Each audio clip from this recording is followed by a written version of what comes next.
control to Major Tom. Ground control to Major Tom. Take your protein pills and put your helmet on. Ground control to Major Tom. 7, 6. Commencing countdown, engines on. 3, 2. Check ignition and may God's love be with you.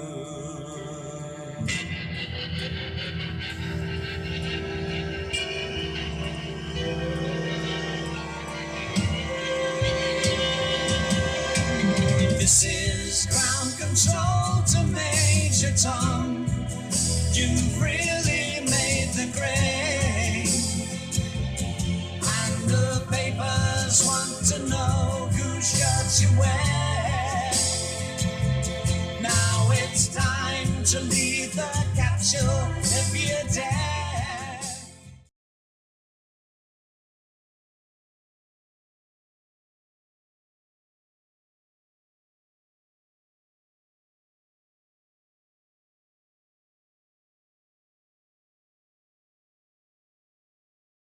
Claim they went to the moon in this homeless tweakers shelter, but ask yourself, does it look like a spaceship or does it look more like a homeless tweaker shelter? I mean, seriously, take a look at this thing. Zoom in. I can see tinfoil, scotch tape, construction paper, curtain rods. I mean, NASA claims they went to the moon in this pile of shit? Who else wants their money back? Think of the brightness of the moon and the inverse square law of light. Just think of that. I mean, if you're on the moon, and we've seen pictures, supposedly, so think of how bright the moon is from Earth. If we were at 166,000 miles, it'd be double the brightness. And then at 116,000 miles, double the brightness again. And then at 81,000 miles, double the brightness again. And 57,000, and 40,000, and 28,000, and 19,000, and 13,000, 9,000, 6,000, all those would be double the brightness. Is that what we see in moon landing photos? They would be standing on a light bulb. That's what it should look like. But anyway. Why would they lie? They're lying because they have something to hide. Some people say they're hiding the creator. I think possibly people exploring beyond the South Pole will discover the ends of the Earth. So now that leaves us the last question. What do they have to gain? And the simple answer is the complete control over the minds of the people and where they can travel. You can't just jump up and say, I'm going to the South Pole to this unexplored land that Admiral Byrd was talking about in 1928. You need permission to explore. Trespassing will get you arrested or killed. The governments of the world have decided no more exploring. Stay within your jurisdiction, ask no questions, and be a good little boy and girl. The Earth is a ball, just like we taught you in school and on the TV. Anyone that tells you that the Earth is flat is retarded. You know, Richard Nixon once said, the American people don't believe anything until they see it on the television. There's also a saying that there are 3 things that cannot be long hidden: the sun, the moon, and the truth. Plan is to have as many in the can as I can as I stand before you in this booth, a walking dead man. Blank stare, deadpan, look on my face as I gaze into space as I wait to be scooped up in that van. Just mysteriously disappear into thin air, and they gon' say a sniper just appeared out of nowhere. And I go down in the history is the blood-sucking leech who hid behind the freedom of speech. Tried to take the 5th Amendment, use it, twist it and bend it, and ended up dying to filling out the hero splinters. The business way to end this, I can feel the trim is tremendous. In remembrance of September 11th.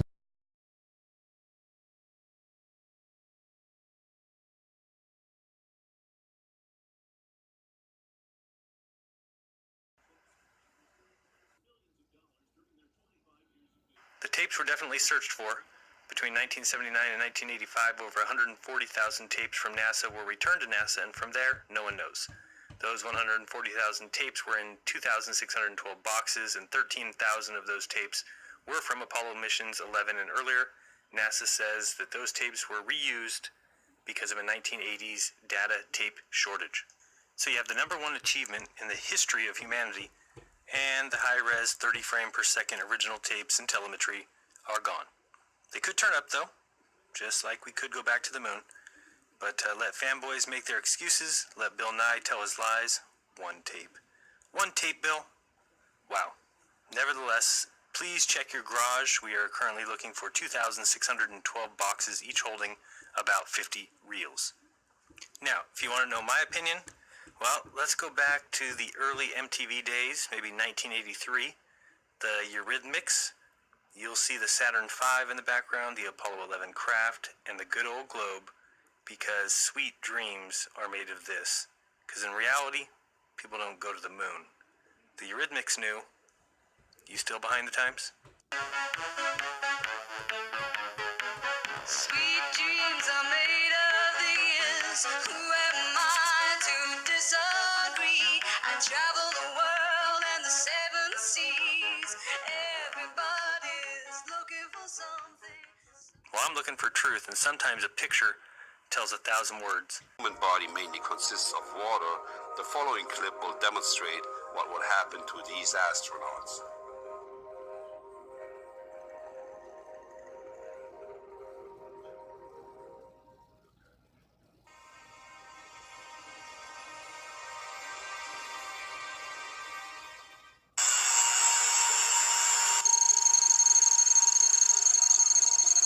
You can see a little bit of bubbles start going, and whoa, start boiling. How cool is that?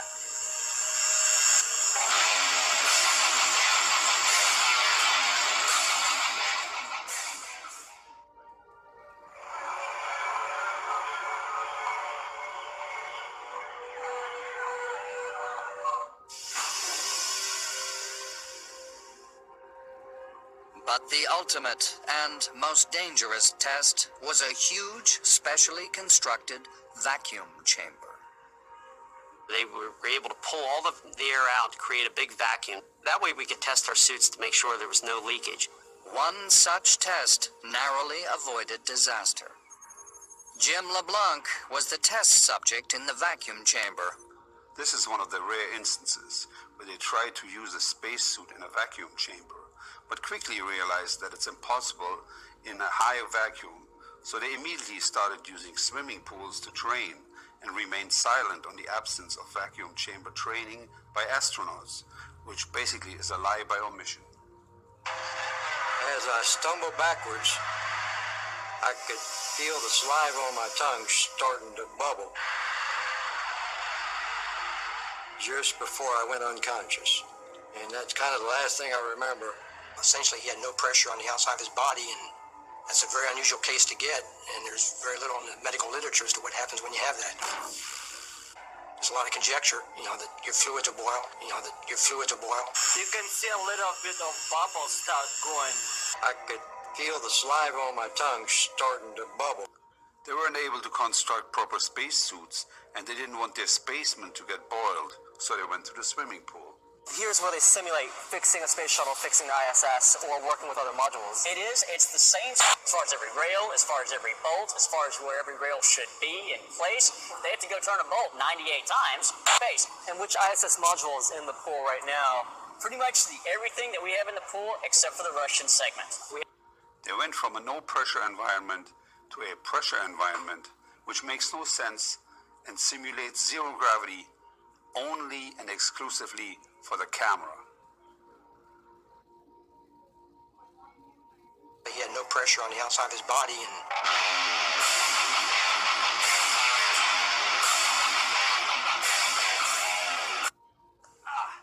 I'm astonished by how difficult it is to actually move around. The idea, like from the movie Gravity, that you could like reach out and grab something with one of these gloves?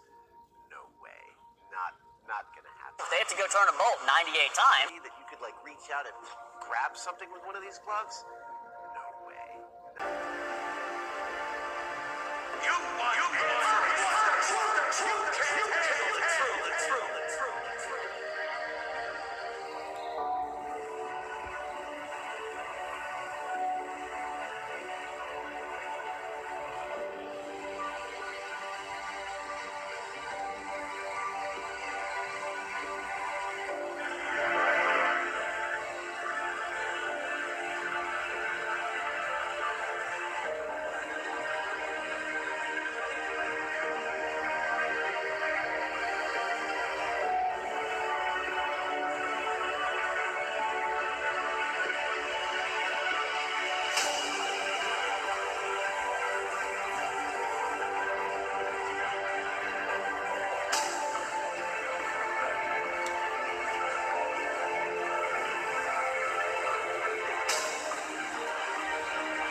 the strait gate. For wide is the gate, and broad is the way that leadeth to destruction, and many there be which go in thereat. Because strait is the gate, and narrow is the way which leadeth unto life, and few there be that find it. Beware false prophets, which come to you in sheep's clothing, but inwardly they are ravening wolves. Ye shall know them by their fruits.